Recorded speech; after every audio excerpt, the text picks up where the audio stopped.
nunca hemos hecho nada incorrecto. Además, la ventaja es que cualquier persona puede leer el periódico, es decir, que no tiene mayor recorrido el asunto, yo creo.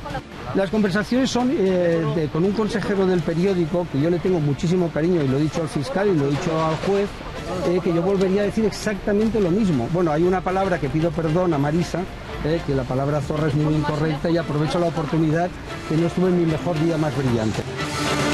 Buenas noches. Nadie sabía nada. La consigna genuina del mundo gangsteril se ha cumplido escrupulosamente entre los implicados directamente en la operación Lezo, los imputados colaterales y la expresidenta de la Comunidad de Madrid, Esperanza Aguirre. Lo vemos ya en las 5 W, porque el bucle de corrupción no cesa. Paralelamente, el bucle de la negación de la evidencia por parte de todos y cada uno de los implicados tampoco para. Cuanto más sabemos del saqueo perpetrado desde el canal de Isabel II, con la cobertura de silencio mediático de A3 Media y la amenaza explícita en elocuentes grabaciones realizadas con autorización judicial a Maruenda, Casals y Rodríguez Sobrino, menos espacio informativo se le da en Antena 3, La Razón y los demás grupos del medio. Hoy hemos visto a Francisco Maruenda negar sin ningún tipo de rubor lo que las grabaciones muestran con toda claridad: las amenazas explícitas a Cristina Cifuentes y a la zorra, tal y como llamaba literalmente el director de La Razón a Marisa González, jefa de gabinete de la presidenta de la Comunidad de Madrid, advirtiéndolas a ambas de recrudecer la campaña periodística contra Cristina Cifuentes si no abandonaba inmediatamente la investigación sobre la gestión de Ignacio González y Atláteres en el canal de Isabel II, mientras Ignacio González, que se ha negado a declarar, dormía en los calabozos de la Guardia Civil de Tres Cantos. Esperanza Aguirre, que sí ha tenido que declarar en el proceso de la trama Gürtel, lloraba por su pupilo político y amigo personal, por el que, sin embargo, ya no pone la mano en el fuego. Una rana más en la charca de más de 500 nombramientos de la exlideresa. Entre el silencio conveniente de unos, las lágrimas de otros y la negación de la evidencia por parte de los directivos del grupo mediático A3 Media, lo cierto y por lo tanto innegable es que bajo la batuta de Ignacio González y de su equipo político se produjo un agujero económico y financiero que oscilaría entre los 21 y los 60 millones de euros en las cuentas del canal de Isabel II. De su dinero, querido telespectador, y del nuestro. Editorial con Eduardo García Serrano.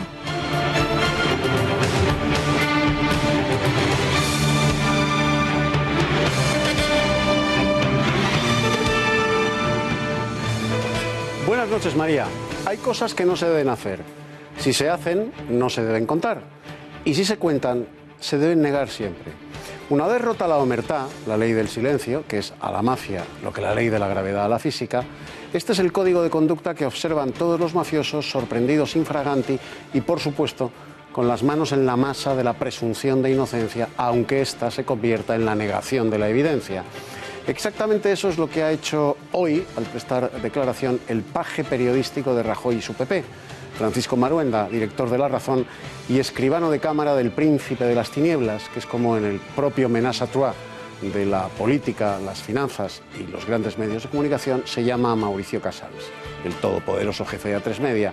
Maruenda lo ha negado todo, hasta su propia voz amenazando a Cristina Cifuentes y a su jefa de gabinete, Marisa González. Francisco Maruenda miente y Esperanza Aguirre llora porque sus ranas no se convierten en príncipes, como en los cuentos, se convierten en escarabajos peloteros, como en la Metamorfosis de Kafka.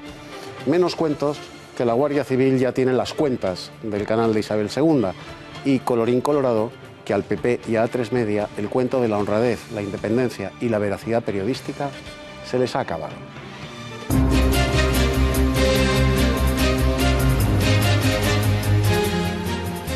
Nicolás Maduro, que ya empieza a ser tímidamente cuestionado por un sector del chavismo, recrudece brutalmente la represión de las manifestaciones populares contra su gobierno tiránico en Venezuela.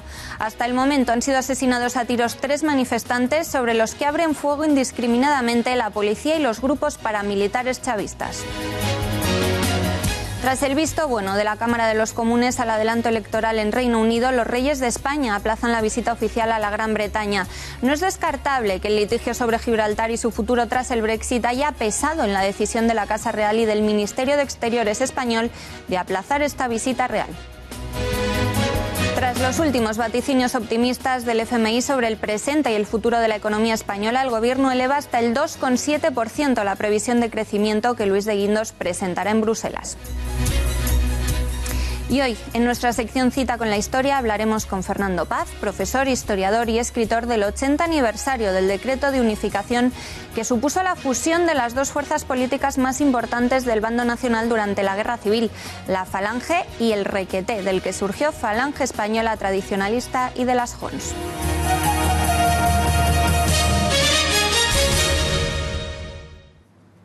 Empezamos un día más mirando a Venezuela. La oposición venezolana se congrega este jueves en varios puntos de Caracas para intentar nuevamente marchar hacia la Defensoría del Pueblo en el centro de la capital, tras la jornada de protestas del miércoles que dejó 3 fallecidos, varios heridos y más de 500 detenidos. Nuevamente el grito de los venezolanos se hará sentir a lo largo y ancho del país exigiendo democracia. Son palabras de la alianza opositora Mesa de la Unidad Democrática. El 2 veces candidato a la presidencia, Enrique Capriles, llamaba también a quienes no se habían movilizado este miércoles a hacerlo hoy. Si hoy salimos millones, mañana tenemos que salir más personas. Mañana convocamos a todos los venezolanos que hoy se movilizaron. Y los que no se movilizaron, que se movilicen mañana. A todos los millones de venezolanos en los mismos puntos, a la misma hora, frente al Plan Zamora, Plan Constitución. Y el presidente Nicolás Maduro, por su parte, amenazaba de nuevo a la oposición con continuar con su férrea represión, aunque a continuación mentaba la memoria de Hugo Chávez y afirmaba querer elecciones y paz. Yo quiero ganar esta batalla ya. Y quiero que el pueblo se prepare para ganarla en paz y con votos. Yo quiero que nos preparemos para tener una victoria electoral pronta y total. ¿Ustedes están preparados para rescatar la victoria electoral? Yo quiero ir a elecciones pronto y verle la cara a Julio Borges y a Ramos Alup. Pues las reacciones contrarias a Maduro no se producen solo dentro de Venezuela. El presidente de Colombia, Juan Manuel Santos, afirmaba en un mensaje en Twitter que la revolución bolivariana ha fracasado y que así se lo había advertido hace ya 6 años al entonces presidente del país, Hugo Chávez. Colombia y Venezuela comparten frontera, razón por la cual la crisis del país vecino es seguida con atención por las autoridades de Bogotá. En Colombia han sido convocadas para hoy también nuevas manifestaciones callejeras de la oposición, al igual que en la ciudad estadounidense de Miami, donde los venezolanos residentes salían a la calle a protestar y a solidarizarse con sus compatriotas. Y además de la de Santos, hay más reacciones internacionales este jueves a la represión que está sufriendo el pueblo de Venezuela. España y México abogan también por el acuerdo y la paz. México y España lo que queremos es colaborar para conseguir, como hemos dicho ambos, un acuerdo político fruto de un diálogo entre los venezolanos. Y la posición del gobierno de México es que, en primer lugar, la prioridad debe de ser el prevenir nuevos actos de violencia y lograr una solución pacífica al conflicto político que hoy se presenta en esta nación hermana y entrañable. Hablamos ahora de Estados Unidos porque el secretario de Defensa, James Mattis, se reunió este miércoles con el rey de Arabia Saudí en Riad en el inicio de su gira por Oriente Medio y África. Enseguida vamos a tener conexión con Ronald, analista internacional, para valorar esta visita del gobierno estadounidense, pero de vuelta al viejo continente. El presidente de la Comisión Europea, Jean-Claude Juncker, y el jefe negociador de la Unión Europea para el Brexit, Michel Barnier, van a viajar a Londres el próximo miércoles para encontrarse con la primera ministra británica, con Theresa May, en un encuentro programado a iniciativa, por cierto, de Downing Street. La visita de Juncker y Barnier a la capital británica tendrá lugar tan solo una semana después del anuncio de elecciones anticipadas en el Reino Unido para el próximo 8 de junio, cuya campaña se espera que gire en torno a cuáles deben ser las líneas rojas británicas en la negociación de salida de la Unión Europea. Y quienes de momento no van a Reino Unido son los reyes de España. Así lo ha anunciado hoy el ministro de Exteriores, Alfonso de Astís, que ya ha dicho que lo lógico es que España y Reino Unido acuerden el aplazamiento de la visita de los reyes a este país, prevista para el 6, 7 y 8 de junio, ya que coincide con las elecciones británicas. Aplazamiento de la visita de Sus Majestades los Reyes nos parece el momento más propicio para celebrar una visita que nosotros queremos que sirva para consolidar y una vez más para visualizar también las estrechas relaciones que tenemos con el Reino Unido. Ahora sí, para analizar esta visita de la administración Trump nos acompaña ya Ron Aledo, analista internacional. Señor Aledo, muy buenas noches y muchas gracias por acompañarnos. Hola, buenas noches. Bueno, pues vemos que la nueva administración sigue dando prioridad a las relaciones con Arabia Saudí, a pesar de que es el país que más daño hace a Occidente con sus políticas. ¿Por qué esta prioridad? Bueno, Arabia Saudita es la potencia número 1 del mundo en petróleo y por muchos años han sido muy exitosos en distanciarse ellos, el gobierno como tal, del terrorismo que muchos de sus súbditos hacen por el mundo y muchas de las organizaciones no gubernamentales financian por el mundo.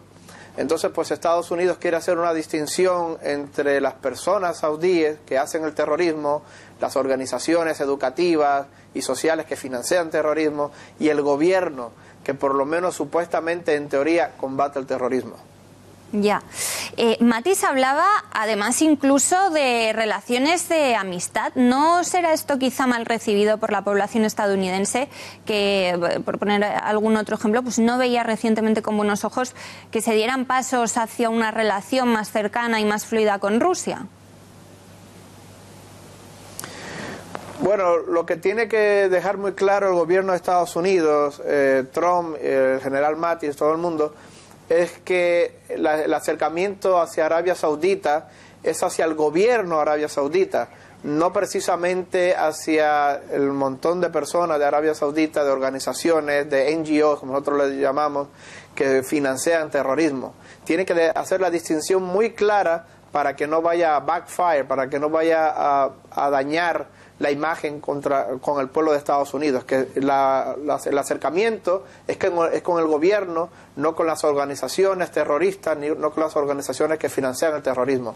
A mí me parece que lo que ha hecho Estados Unidos y Occidente es tomar un bando. Hay una guerra civil en el Medio Oriente entre Irán, que es chií, que es la potencia chiita, y Arabia Saudita, que es la gran potencia sunita. Y hay una guerra civil en Medio Oriente entre estas dos grandes potencias y había que elegir bandos. Y Estados Unidos y Occidente han elegido un bando, han elegido el bando de Arabia Saudita sobre los chiitas, sobre Irán. Y Turquía sería, señor Aledo, el otro gran aliado estratégico de los Estados Unidos entre los países musulmanes. ¿Qué va a pasar después del referéndum de dudosa legalidad, podríamos decir, de Erdogan del pasado domingo? Para que la gente aquí en España me entienda bien, lo que está pasando en Turquía es una transición. Es la versión de Turquía de una transición política de un régimen a otro. Ahora mismo Erdogan está liderando esta nueva transición política y está convirtiendo a Turquía en una república islamista, de una república que por lo menos en teoría era democrática o en teoría era laica o secular. Ahora Erdogan la está moviendo en una transición a ser una república islamista en coordinación con lo que podría llamarse la hermandad musulmana. Y Erdogan está moviendo todo el Estado hacia el islamismo, bastante radical.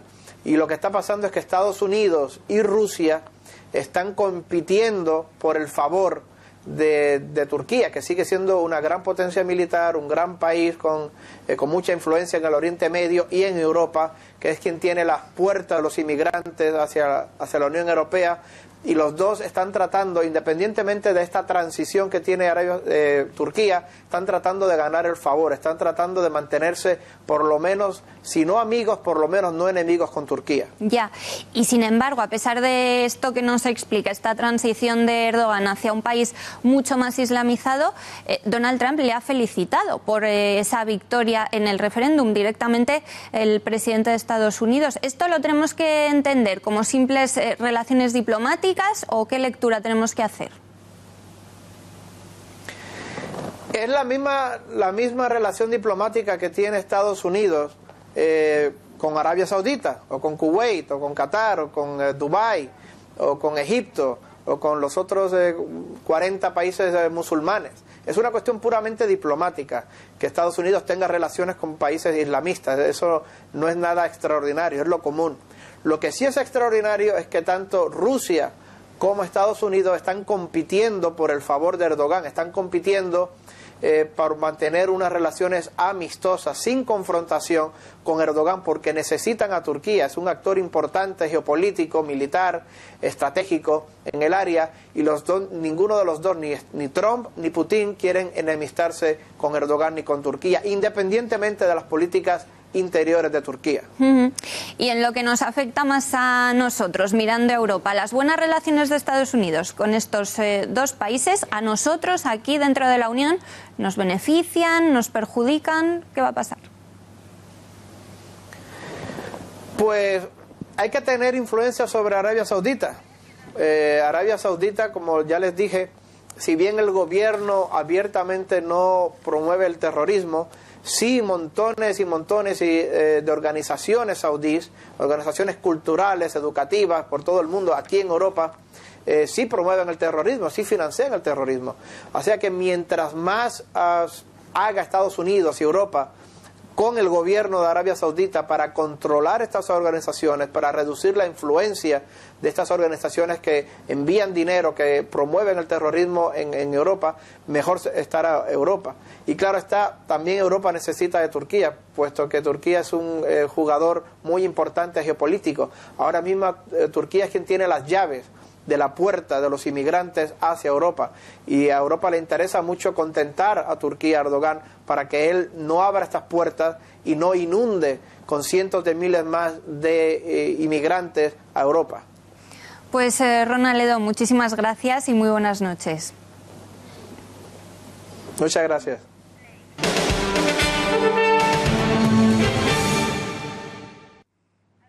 Bueno, pues lo veíamos hace un instante, los reyes que de momento no se van a Londres, pero sí que siguen con su agenda, y en ella hoy había marcada una cita muy importante, la entrega del premio Cervantes que le ha sido otorgado a Eduardo Mendoza.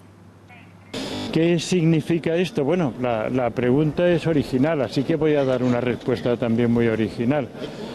Un honor y una gran satisfacción. Recalco estas cosas bien sabidas porque vivimos tiempos confusos e inciertos.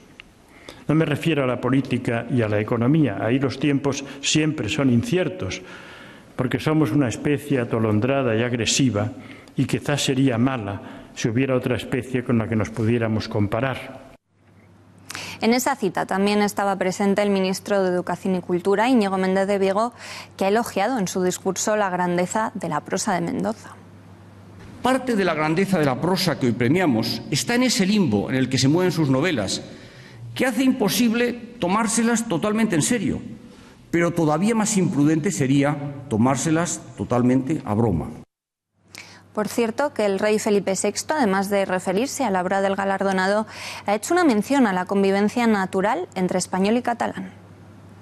Esta convivencia es algo natural en su ciudad, Barcelona, que tan bien nos describe en sus novelas, por lo que el autor está considerado como un verdadero biógrafo de la capital catalana. Desde la época de la Exposición Universal de 1888 hasta la actualidad, pasando por los convulsos inicios del siglo XX.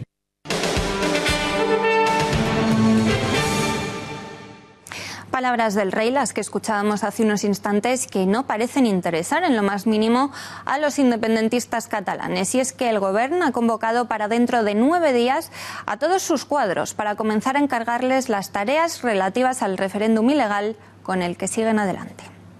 I si això passa, que és el que està passant, aleshores ens hem de comprometre col·lectivament com a país amb les nostres institucions, perquè en realitat no estan intentant inhabilitar només una mesa del Parlament o un Parlament o un govern. Están intentando inhabilitarnos a todos nosotros. Por cierto, que el Pacto Nacional por el Referéndum ha iniciado una campaña de una semana de duración y un coste de 30.000 euros para promocionar este referéndum de secesión ilegal en el metro y en los autobuses de Barcelona, contra la que el Ayuntamiento de Colau, se pueden imaginar, no ha actuado. La jefa de la oposición en Cataluña, Inés Arrimadas, de Ciudadanos, ha vuelto a tener hoy duras palabras para el gobierno de Puigdemont, al que acusa de no querer hacer en realidad ninguna consulta, sino solo de querer presentarse como víctima del Estado español.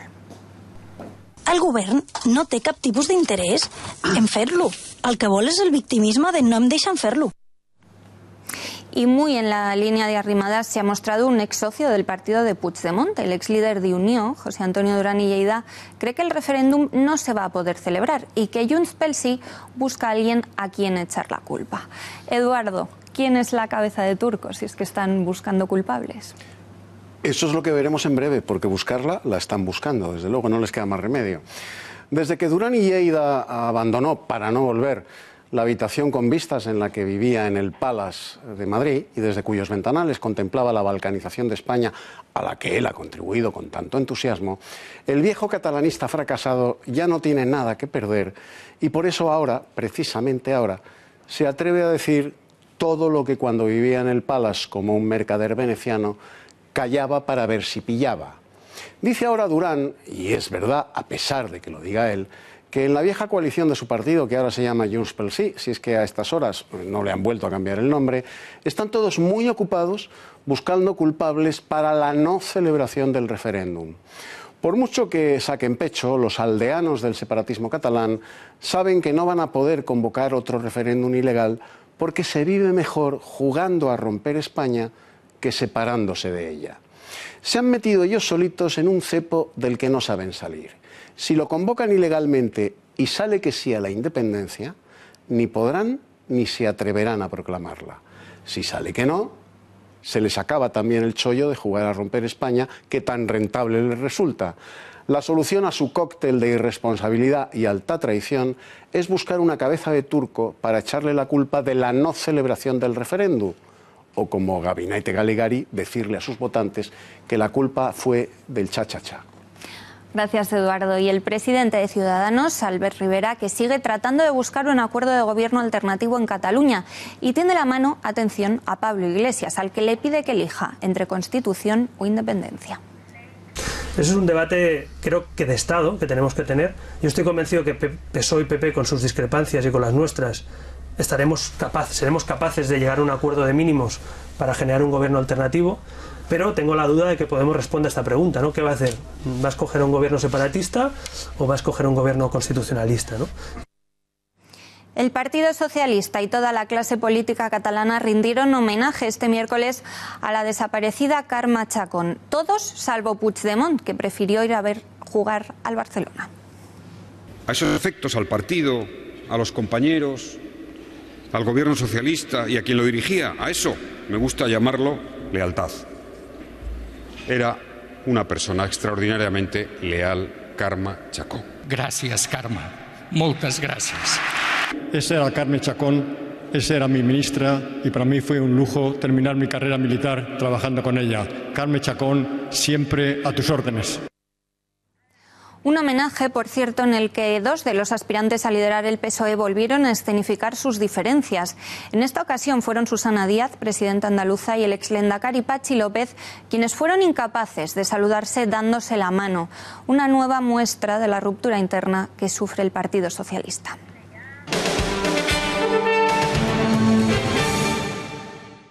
Vamos a reformar las previsiones de crecimiento económico para este año. Aprobaremos pronto en el Consejo de Ministros la semana que viene una nueva previsión para el crecimiento del Producto Interior Bruto para el año 2017. Habíamos fijado el 2,5, lo vamos a situar en el 2,7. El presidente del Gobierno, lo acabamos de escuchar, Mariano Rajoy, ha anunciado que su Ejecutivo va a elevar 2 décimas, hasta el 2,7%, su previsión de crecimiento económico para este año. Rajoy, que estaba presente en un foro empresarial, considera que los datos recientes del primer trimestre de este año, más el conjunto de previsiones nacionales e internacionales, hacen necesario elevar este dato. Esta misma semana, el Fondo Monetario Internacional ya elevó la perspectiva de crecimiento del PIB español al 2,6%, frente al anterior 2,3%. Y el Banco de España situó su previsión en el 2,8% a principios de abril.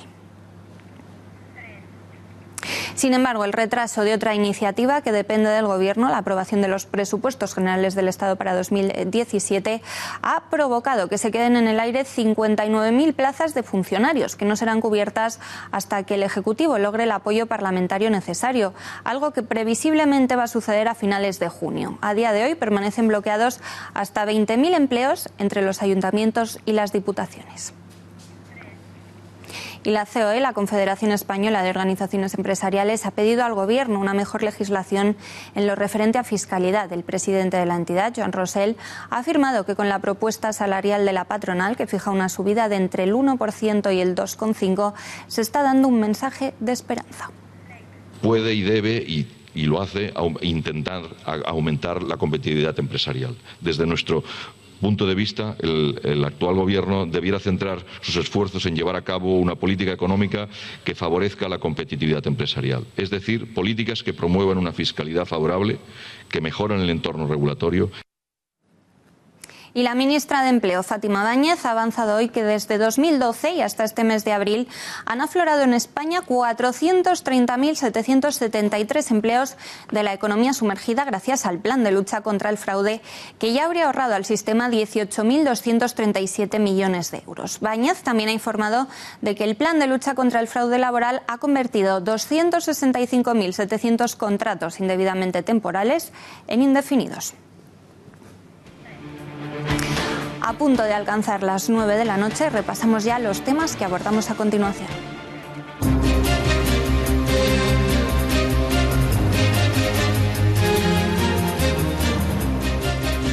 Y tenemos que empezar, por supuesto, refiriéndonos a las declaraciones de Mariano Rajoy, que por primera vez ha hablado tras conocerse que va a declarar como testigo en el juicio de la trama Gürtel. Y además el presidente se mostraba muy dispuesto a colaborar con la justicia, María. A lo que no ha querido referirse, en cambio, es a la resolución judicial por la cual va a tener que comparecer en la Audiencia Nacional. Gracias, Alba. Y menos afable se mostraba Esperanza Aguirre al salir del juicio por la misma trama y ser preguntada por su ex número 2, por Ignacio González. Pues sí, no es que la expresidenta madrileña estuviera al borde de las lágrimas, es que directamente se ha echado a llorar delante de todos los periodistas. Aguirre ya no pone la mano en el fuego por González y parece lógico, visto lo visto. En unos instantes repasamos todas las propiedades que, según el juez, no concuerdan con el sueldo de González. Y el supuesto azote de la corrupción, La Sexta, que hoy esperaba a Aguirre con ranas en los juzgados, se olvida en cambio de hablar de sus altos cargos salpicados por el escándalo. Pues sí, para la cadena hay asuntos más importantes, como la investigación del caso de Diana Quer. Enseguida abordaremos los indicios que supuestamente tiene el juez en contra de los directivos del Grupo Planeta. Muchas gracias, Laura. Y además, Ignacio González, invitado especial del Tramabús. Así es, pero el vehículo está dando más que un problema a la formación morada. Las reparaciones que ya lo han dejado fuera de juego en alguna ocasión. Hay que unir ahora la pelea entre Ramón Espinar, portavoz en el Senado, y el alcalde de Alcorcón, David Pérez, a cuenta precisamente del Tramabús. En unos momentos desvelamos en el telediario qué les ha enfrentado.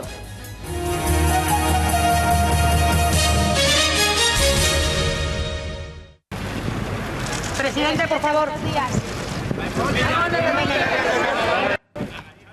Eran las primeras palabras de Mariano Rajoy tras conocerse que declarará ante la Audiencia Nacional, y la expectación, se pueden imaginar, era enorme. De ahí que el presidente haya tenido incluso que pedir orden a todos los periodistas congregados que trataban de interrogarle a la vez.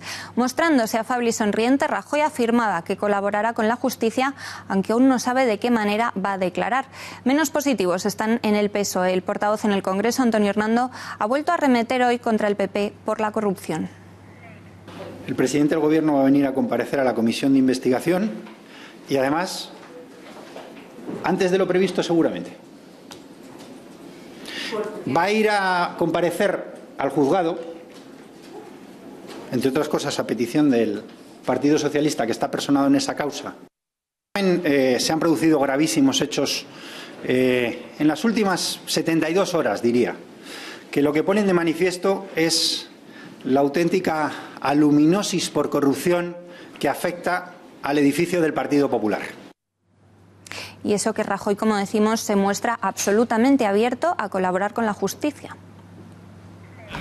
Bueno, pues con absoluta normalidad, ¿no?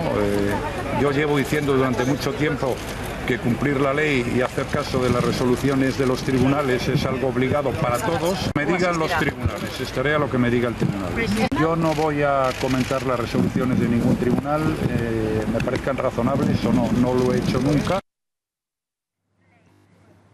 Pues Rajoy pendiente de declarar por la trama Gürtel, y quien lo ha hecho ya esta misma mañana es la expresidenta de la Comunidad Autónoma de Madrid y actual portavoz popular en el Ayuntamiento de la capital, Esperanza Aguirre. La lideresa madrileña niega conocer a Correa y acusa a López Viejo de haberla engañado siempre al ocultarle información. Alberto López Viejo no era una persona de mi confianza. Era conocida por cómo organizaba los actos. Lo que pasa es que el López Viejo no me dijo la verdad. Pero que López Viejo era una persona que se encargaba de actos en el Partido Popular Nacional, eso seguro que sí. ¿Con anterioridad al 2003? Sí. Yo lo conocía de antes, vamos. ¿Usted conocía las empresas de Francisco Correa?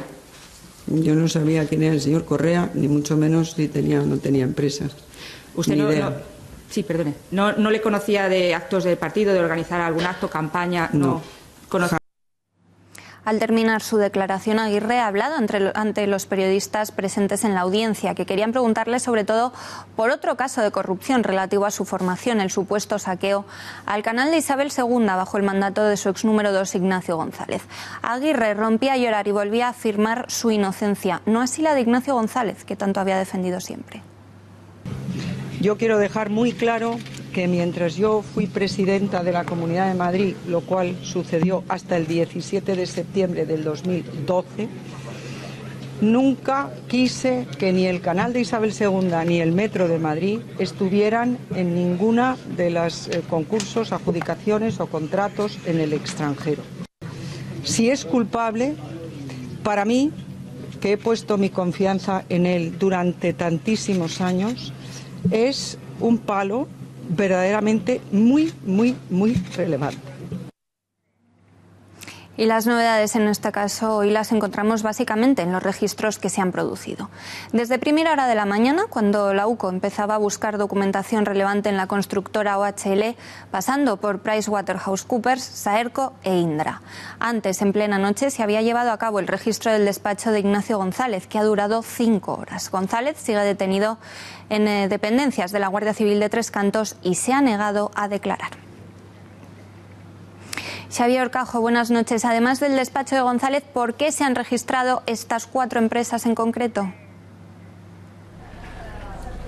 Buenas noches, María. Pues efectivamente son empresas muy heterogéneas y seguramente han entrado y han hecho el registro por razones diferentes. Por ejemplo, en el caso de la constructora de Villarmir, OHL, la de López Madrid también. Bueno, ahí lo que parece que buscan es un pago, una comisión generada a favor de Ignacio González. Se busca una comisión de 1.400.000 euros.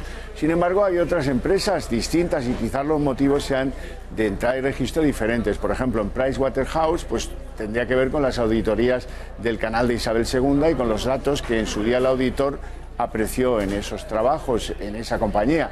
En el caso de Saerco, es una compañía que tiene que ver con un directivo del canal histórico, que ahora ya no está ahí, Ildefonso de Miguel.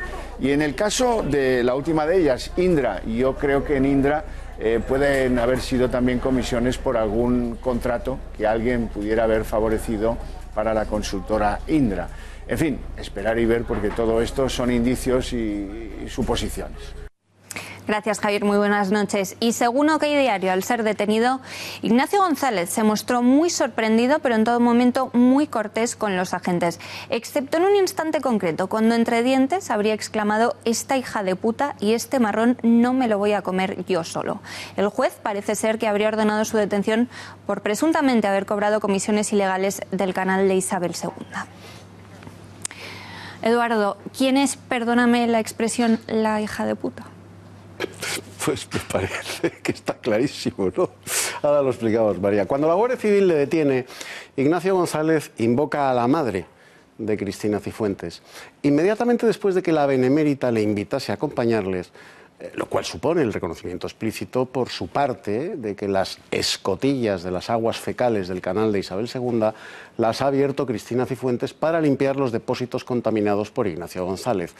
A renglón seguido, Ignacio González amenaza, como solo lo hace el españolito impotente con el célebre «sujetadme que lo mato», y advierte a la Guardia Civil de que este marrón no me lo voy a comer yo solo. Menos faroles, Ignacio. El marrón te lo vas a comer tú solito por la cuenta que te trae. Verás, cuando empieces a aceptar que vas a estar una temporada larga en prisión y te calmes y te centres, cuando empieces a encontrar tu espacio de confort en la cárcel, alguien te hará llegar un recadito intranquilizador. Tu mujer, Ignacio, tu hermano, querido Ignacio, y tu cuñado, estimado Ignacio, están también siendo investigados porque también ellos, al parecer, han chapoteado en las aguas fecales de tu gestión en el canal de Isabel II. O te comes el marrón tú solito, o los verás a todos ellos también en prisión. Si no dejas ni una miga del marrón en el plato, seguirán en libertad. De lo contrario, ya sabes, querido Ignacio. Esto no es una novela de Mario Puzo ni un guión de Francis Ford Coppola. Esto es el albañal en el que vosotros, todos vosotros, Ignacio, habéis convertido a España. Silencio, Ignacio, y cuando empieces a comerte el marrón tú solito, hazlo como los niños. Una cucharada por mamá, otra cucharada por papá, otra por tu mujer, otra cucharada por tu hermano y otra cucharadita por tu cuñado. Y así hasta que termines el marrón entero y tú solito. Gracias, Eduardo. ¿Y quiénes podrían ser esos que supuestamente tendrían que comerse el marrón junto a González? Pues no lo sabemos, pero en el Partido Popular tienen claro que esta detención no va a traer cosas positivas a la formación.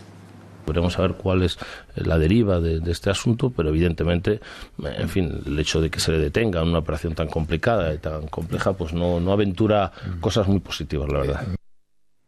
Y antes de comparecer ante la Audiencia Nacional, Esperanza Aguirre había roto ya su silencio en una entrevista en la cadena COPE. En la misma, Aguirre ya se había expresado de una manera muy parecida a la que hemos visto a su salida de sede judicial, expresando su pena por lo que le esperaba a Ignacio González en caso de ser inocente. Habrá que esperar a que se cierren las investigaciones en curso para ver si Ignacio González es inocente, pero de momento el juez habría encontrado ya algunos indicios en su contra. Entre ellos, varias propiedades de Ignacio González habrían hecho saltar las alarmas debido a su precio y a la gran diferencia en relación al sueldo del expresidente de la Comunidad de Madrid. Vamos a ver de qué propiedades se trata. La primera cifra que debemos conocer antes de este análisis es el sueldo de Ignacio González. Cobraba 5.800 euros al mes y ahora, conociendo su salario, veamos las propiedades que posee, que según el juez no cuadran con este sueldo. En primer lugar, el chalet que posee en Aravaca y donde fue detenido precisamente ayer. La casa tiene 574 metros cuadrados, cuenta con 3 plantas y tiene piscina privada. El expresidente de la Comunidad de Madrid lleva viviendo en esta casa poco más de 10 años y su precio de mercado se encontraría entre los 2 y los 3 millones de euros. Pasemos ahora a otra polémica propiedad. En 2012 adquirió otra vivienda en Estepona, el famoso ático, por casi 750.000 euros según el contrato de compra-venta, aunque los investigadores creen que el precio real de esta vivienda es del doble de lo reflejado en este contrato, es decir, 1.200.000 euros aproximadamente. Ahora, a ver si Ignacio González explica cómo ha podido pagar estas 2 viviendas de lujo con un sueldo que no llega a los 6.000 euros mensuales.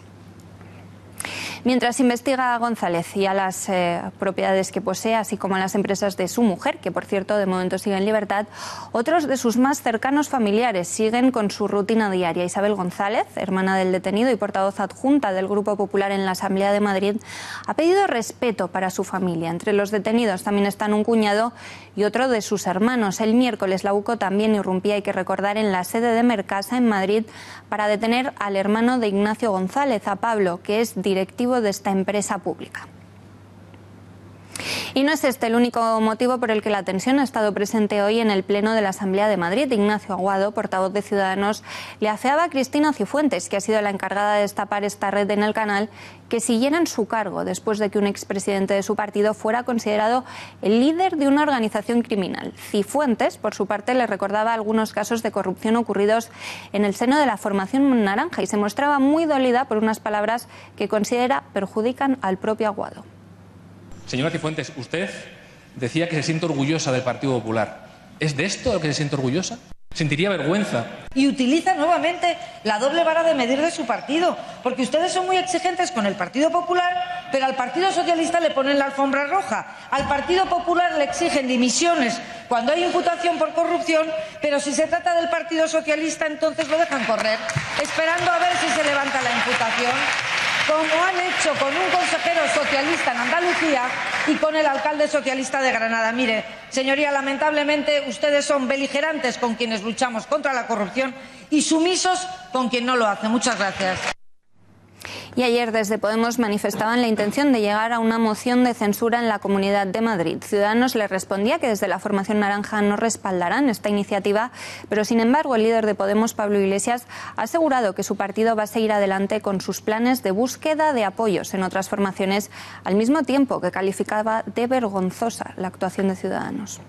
Nosotros hemos dicho que en este país hay una trama que vincula a intereses políticos con intereses económicos y hemos visto cómo hay poderes políticos y el gobierno que ha tratado de manipular a la Fiscalía. Si efectivamente se prueba que la Fiscalía trató de ayudar a Nacho González, estaríamos ante un caso gravísimo. Yo creo que no se puede consentir que el Partido Popular siga gobernando. Nosotros ayer hablé con Ramón Espinar, estamos iniciando contactos para plantear una moción de censura en la Comunidad de Madrid, porque no puede ser que el partido más corrupto de Europa siga gobernando en Madrid. Y desde el PSOE, Pedro Sánchez, exsecretario general, también ha tenido duras palabras para los populares.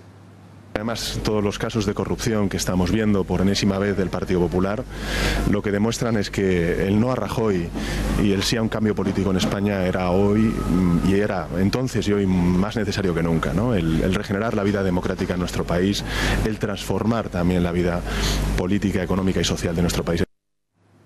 No eran las dos únicas reacciones desde la oposición. Desde Podemos, además, han incluido a González como invitado especial en el ya famoso Tramabús. A través de su cuenta de Twitter, el Partido Morado ha anunciado con una fotografía y un mensaje la incorporación de un nuevo dibujo que han situado en la parte frontal del vehículo, además.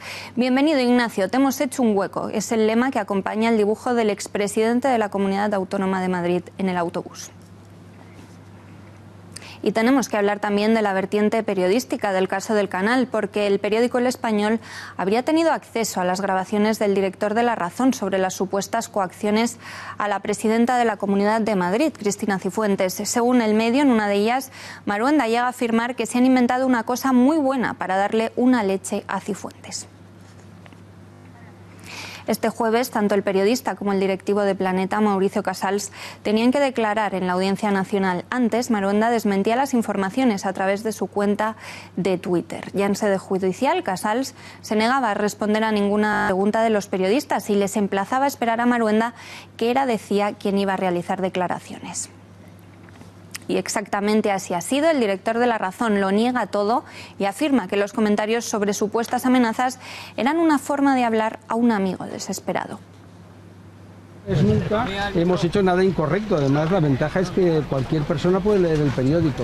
Es decir, que no tiene mayor recorrido el asunto, yo creo.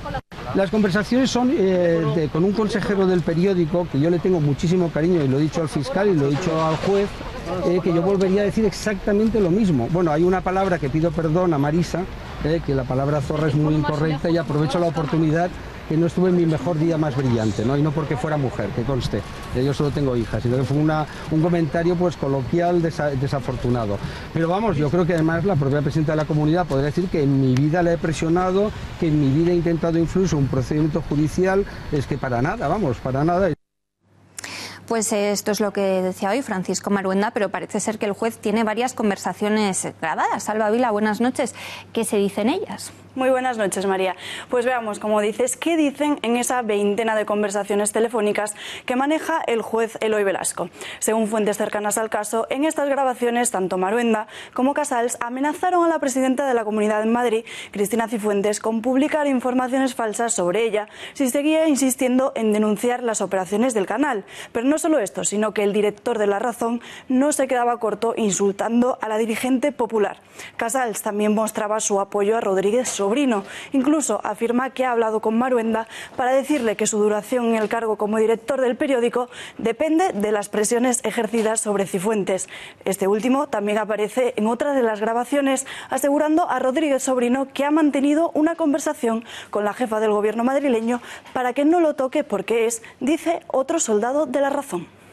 Muchas gracias, Alba. ¿Y cómo están tratando los medios todas estas informaciones? Y más concretamente, ¿cómo lo tratan los medios pertenecientes a Planeta? Lo vamos a analizar. Laura Fernández Cañas, muy buenas noches. Muy buenas noches. María, pues sí, Antena 3 y La Sexta han abierto este miércoles todos sus informativos con la operación Lezo, que se ha saldado con la polémica detención del expresidente de la Comunidad de Madrid, Ignacio González. Pero sorprendentemente se les ha olvidado hacer referencia a que el juez Eloy Velasco también está investigando al presidente de La Razón, Mauricio Casals, y a su director, Francisco Maruenda.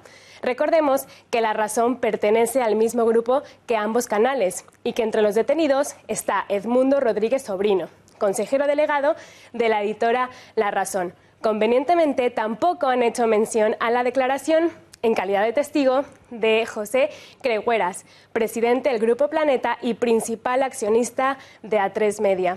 Pero eso no parece ser todo. Mientras en La Sexta se dedicaban a mandar ranas a recibir a Esperanza Aguirre, conocíamos la información que señalaba que Casals habría ordenado a Maruenda que presionara a Cristina Cifuentes para que no denunciara los abusos e irregularidades del canal Isabel II, la empresa pública de la Comunidad de Madrid con la que González habría hecho presuntos delitos. Y todo esto porque Rodríguez Sobrino era el presidente de INASA, una empresa filial del canal Isabel II, ubicándolo también así en el centro de la trama de corrupción. La tesis que maneja el juez es que Casal y Maruenda amenazaron a Cifuentes no solo con utilizar en su contra La Razón, sino que utilizarían todo el grupo A3 Media para perjudicarla. Pero entonces, ¿han estado protegiendo a sus directivos? ¿O es que según el más mínimo criterio de periodismo esto no les parece noticia? Aquí no protegemos a nadie, contamos lo que creemos que es noticia. Gracias, Laura. Y por cierto, que según publican varios medios, el nuevo fiscal anticorrupción intentó frenar 2 días antes la operación Lezo contra Ignacio González.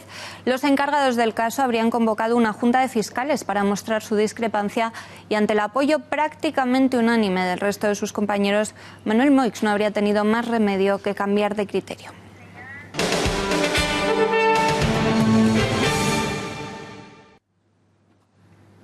Como veíamos hace unos instantes, Ignacio González, que se sube al tramabús de Podemos y que consigue así devolver el vehículo a los titulares. No es la única noticia referente al bus de la formación morada, que trataba de llegar a la localidad madrileña de Alcorcón cuando fue retenido por la policía, que pidió los papeles del vehículo. El autobús no pudo completar el viaje y sus ideólogos se enfadaron y mucho. Rosa Cuervas Mons, redacción de La Gaceta, ¿qué ha pasado con el alcalde de Alcorcón y Ramón Espinar? Muy buenas noches.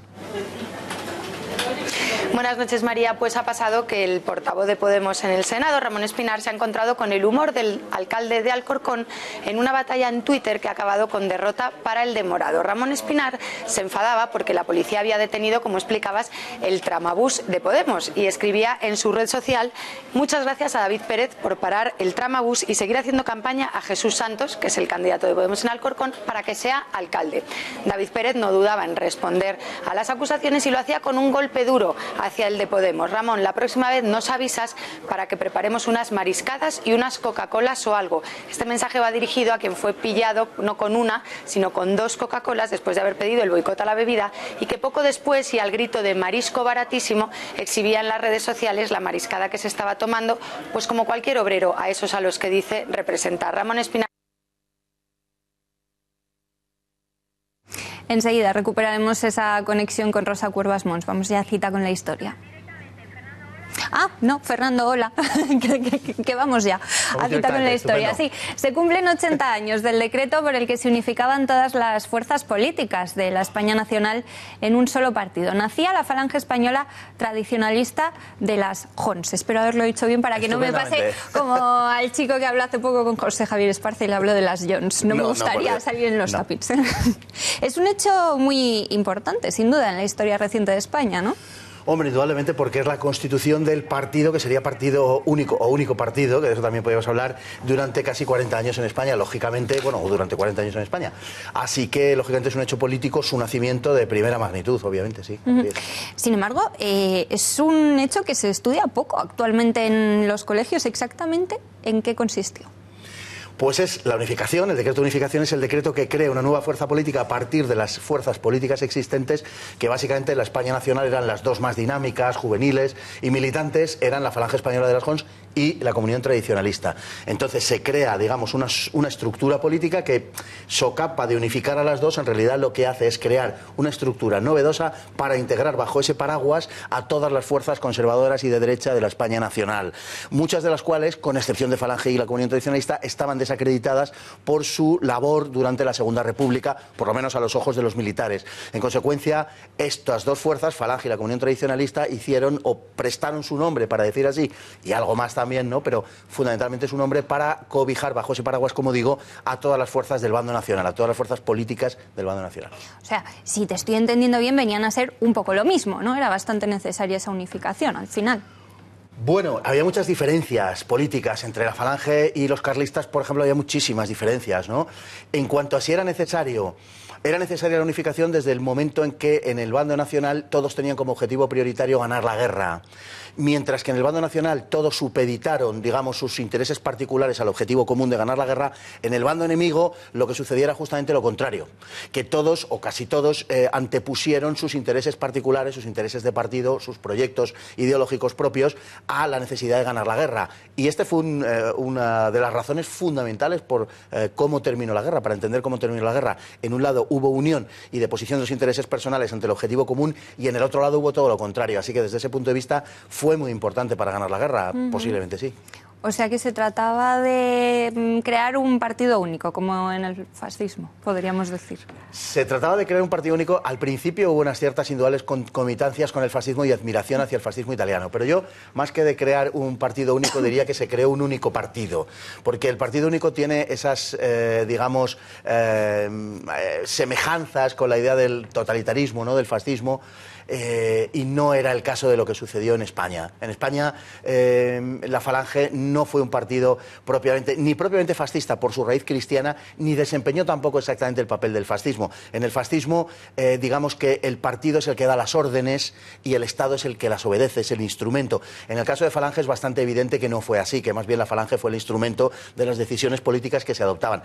Sin ir más lejos, Franco, por ejemplo, decía que la Falange es la CLA que me acompaña en mis viajes por España, lo cual, en fin, pues tiene muy poco que ver con la idea que tenemos, lógicamente, del fascismo o de un proyecto totalitario, ¿no?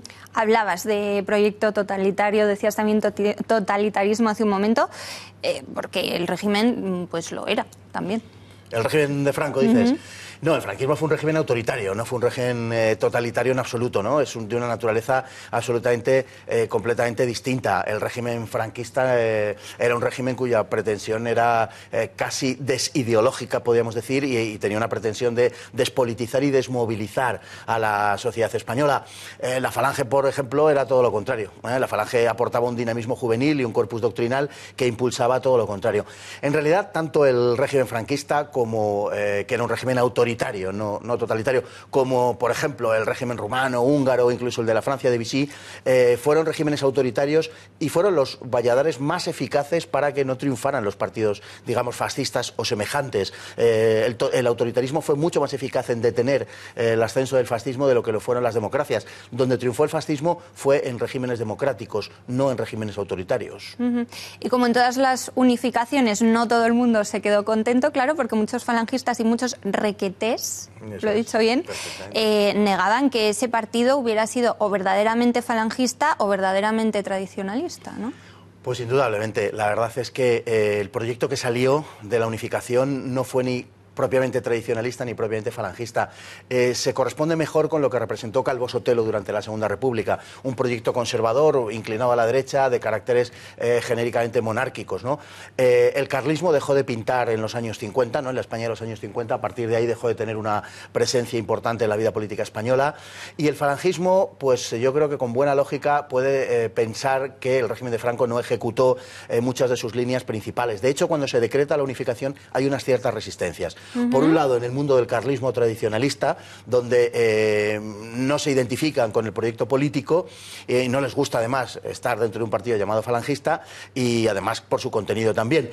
Y en el falangismo también hay unas resistencias. Está el caso de Hedilla, que es incluso condenado a muerte por oponerse a la unificación, y Hedilla era el jefe nacional de Falange. Hay una parte del programa de Falange que es importante y que el franquismo no llevó nunca a efecto. Por ejemplo, la nacionalización de la banca, por ejemplo, la reforma agraria, por ejemplo, la confesionalidad del Estado y la separación Iglesia-Estado, y ese tipo de cosas, o por ejemplo, el carácter republicano o monárquico. Tengamos en cuenta que España se definió como reino a partir de los años 40 y la Falange no era monárquica, y además Franco dejó de heredero a un rey, cosa que la Falange no hubiera hecho. Por tanto, hubo grandes diferencias entre el proyecto falangista y el franquismo, y también entre el tradicionalismo y el falangismo. El franquismo fue una especie de amalgama, digamos, de esas dos cosas y de muchas más, ¿no? Está en la tradición de la derecha conservadora española. Fernando, pues muchísimas gracias. Tú a tus alumnos sí se lo enseñas, supongo. Se lo enseño, y además bien recientito hace poco a los de bachillerato, porque tenemos la selectividad dentro de nada y es una de las últimas lecciones del temario, lógicamente, sí. Así es. Pues nada, lo que aprendo gracias a ti y también a José Javier Esparza, con el que les dejo ya. Por cierto, les dejamos con Tiempos Modernos, después Gracias por Nada, y a las 10 en punto pueden seguir como cada día informados en El Gato al Agua, que ya les digo que hoy no se pueden perder porque tienen una exclusiva de lo más interesante. Gracias por habernos acompañado. Hasta mañana.